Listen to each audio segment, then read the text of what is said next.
Greetings, this is the one you've known as Jesus the Christ. I'm sure you never expected me to talk with you about house cleaning, but that is my topic today. What I mean by this is not only cleaning up your thoughts, but also cleaning up your personal environment. The environment in which you live is a reflection of your inner environment in many respects, although this statement can be taken too far. Here's what I mean by this. When your inner state is generally peaceful, the environment you abide in is also likely to be peaceful. And the opposite is also true. When your environment is peaceful, that is conducive to a peaceful inner state. What does a peaceful environment look like?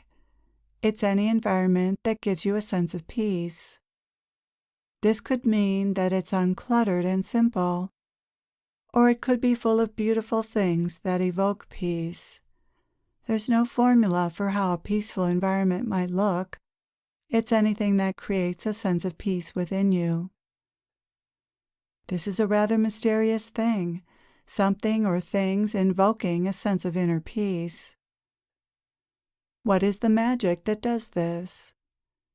Almost any kind of natural beauty does this, such as sunsets, trees, flowers, rocks, clouds, and birds. And man-made beauty of all kinds can do this as well, particularly certain colors, combinations of colors, and shapes. Although beauty is somewhat in the eye of the beholder, certain colors and shapes and arrangements are felt to be universally beautiful and pleasing, which translates into peace, pleasure, and relaxation. My point is that you can improve your inner state and therefore support your spiritual growth by creating an environment in your home or even in your workplace that evokes peace, pleasure, and relaxation. Most of you have offices in your homes that may not evoke peace, pleasure, and relaxation, since an office is a work area, and that's fine. But do you at least have spaces where you can relax and just be?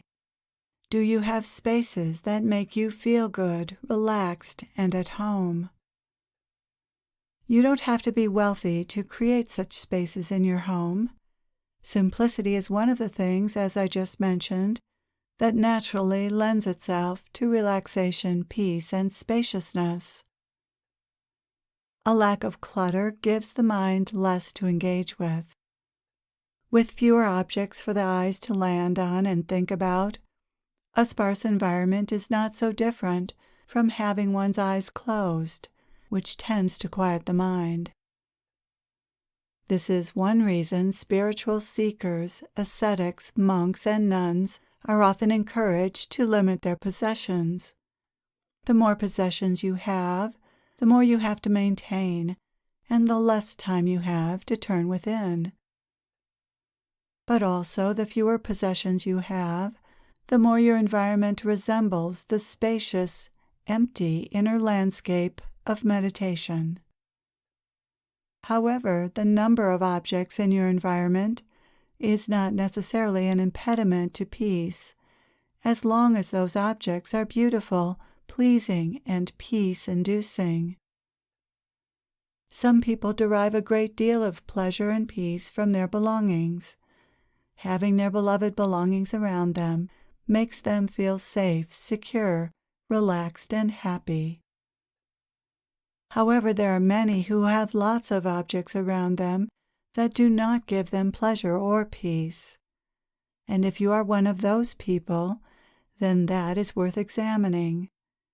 Do you love the objects in your home? Are you grateful for them? Do they bring you pleasure and peace? If not, why are they there? If they're functional but not particularly pleasing, that's fine. Then just love them and be grateful for their usefulness. If something is in your home and you don't need it and you don't love it, and it isn't bringing you pleasure or peace, then it is likely doing the opposite. whether you're aware of that or not. Did you realize that owning things you don't need and don't particularly like weighs upon you psychically and subtracts from your spiritual well-being? Let me explain. Some things are for you, and some things work against you. In a sense, they don't belong with you, but belong somewhere else, perhaps with someone else.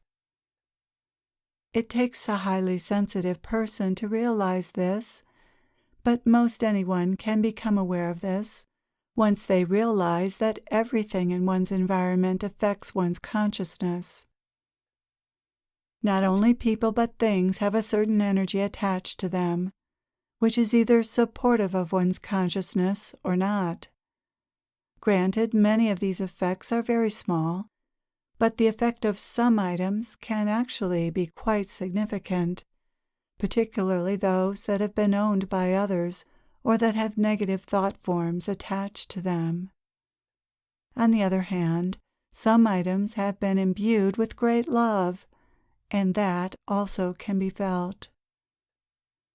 If your environment is having a negative effect on your consciousness, however subtle, then that's something that can be changed quite easily. For many spiritual people who crave an environment that reflects the peace and beauty of their true nature, creating such an environment comes naturally.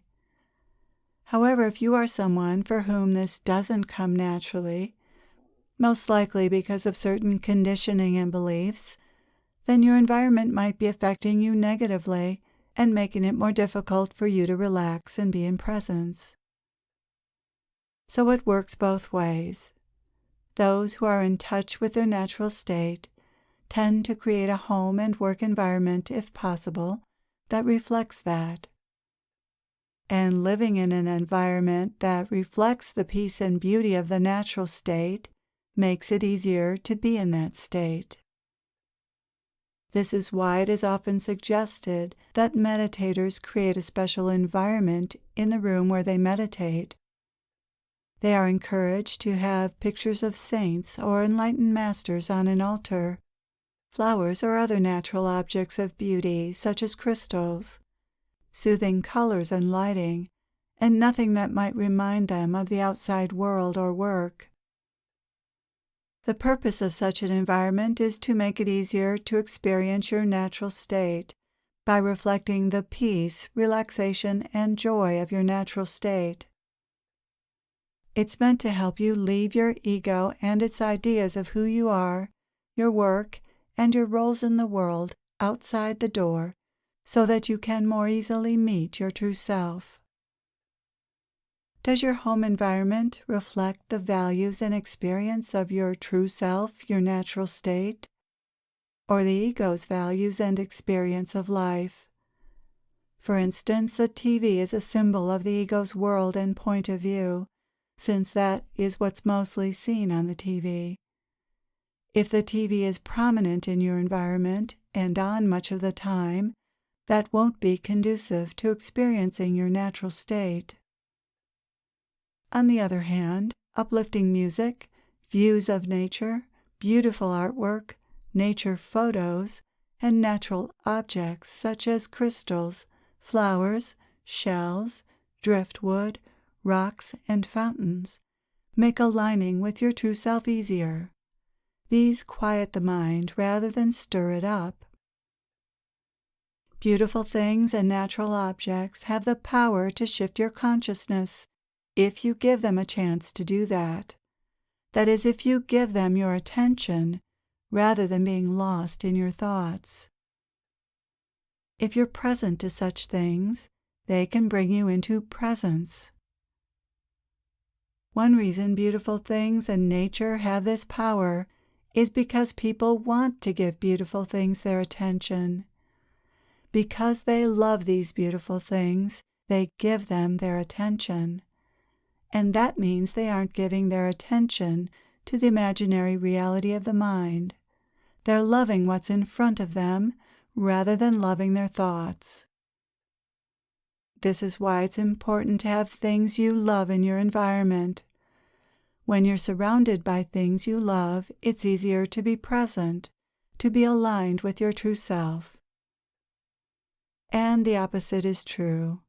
Being surrounded by things you don't love makes it more likely you will contract or escape into the virtual reality of your mind. There are two solutions to this dilemma. Learn to love the things you're surrounded with, or surround yourself with things you love. What would it be like for you to survey your environment and remove things that you don't need and don't love? If you love things that you've had for a long time, then by all means keep them. But don't keep things just because you've had them a long time. Sometimes moving on from the past and being in the now requires letting go of things that remind you of the past. Having things around that remind you of the past and of some loss has no benefit and serves no purpose.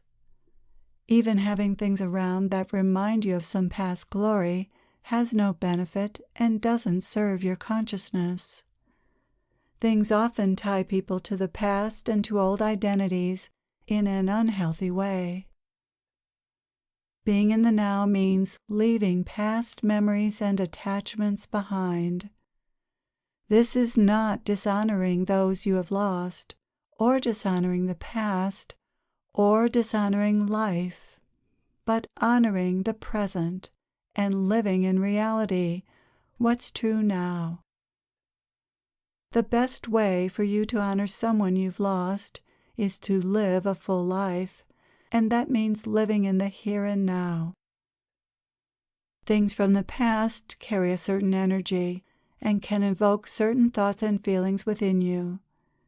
To the extent that you're involved with them, these thoughts and feelings color and shape the present moment and interfere with experiencing the moment more freshly. If you have such things in your environment, just know that they do affect your consciousness. Everything affects everything else. Why not place things in your environment that evoke the higher feelings of your natural state, such as gratitude, peace, joy, and love? What would such an environment look like? It would be beautiful, clean, and uncluttered. And why is clean and uncluttered important? There's a practical reason for this. When the eye sees dirt or clutter, conditioning around dirt and messiness is often triggered, even in people who think they don't mind dirt and messiness. If something in your environment triggers a sense that it needs to be cleaned or fixed, then resting, relaxing, and being at peace is more difficult. A neat, clean, and unchaotic environment is restful for everyone. It's easier to do nothing and just be in an environment where it appears that nothing needs to be done.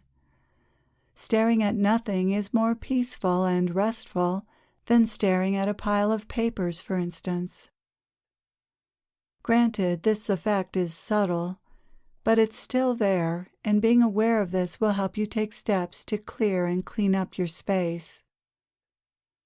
Doing this has another advantage. You feel good. Why do you feel good?